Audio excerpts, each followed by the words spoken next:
A leader in American energy is warning that progressive green energy groups opposing President Trump's energy policies are linked to a dark money network with ties to former President Obama and China.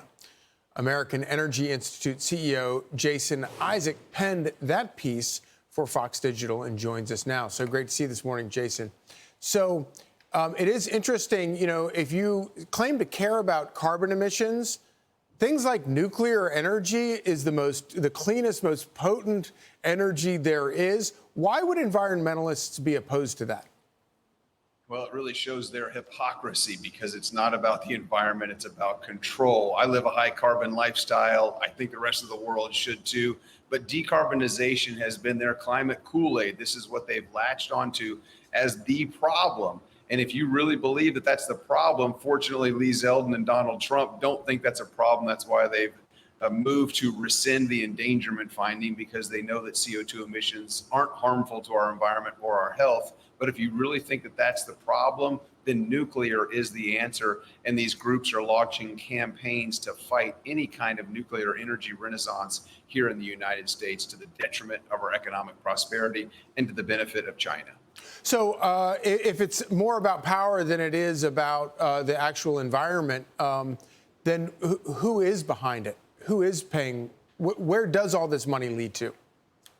Yeah, interestingly enough, you look at some of the groups, it's these partisan mega donors, it's these failed climate crusaders, it's the foreign interest and the fact that our tax dollars are funding these organizations. The Union of Concerned Scientists that are likely even more so concerned after President Trump's move just 2 days ago to rescission, cut $5 billion in spending, most of that going to the climate crusade, which is great because it's not a good use of our tax dollars. Then you look at the Sierra Club and Greenpeace. These groups are receiving millions of dollars, and some of that connected to foreign interests, like the Energy China Foundation, which is a IRS-protected 501c3 based in San Francisco, with its offices in Beijing and most of its employees there with direct connections to the Chinese Communist Party. Real quick, why would China not want America to be energy independent? Well, it's simply because they're competing with us, and they know if they want to win the industrial revolution, if they want to end the AI race, the chip race, they need affordable, reliable electricity. That's why they've been building 1 to 2 coal-fired power plants per week, something the United States should have been started doing decades ago. But we latched onto this decarbonization movement, the Obama's Clean Power Plan, which does nothing to improve the environment, just makes everything more expensive.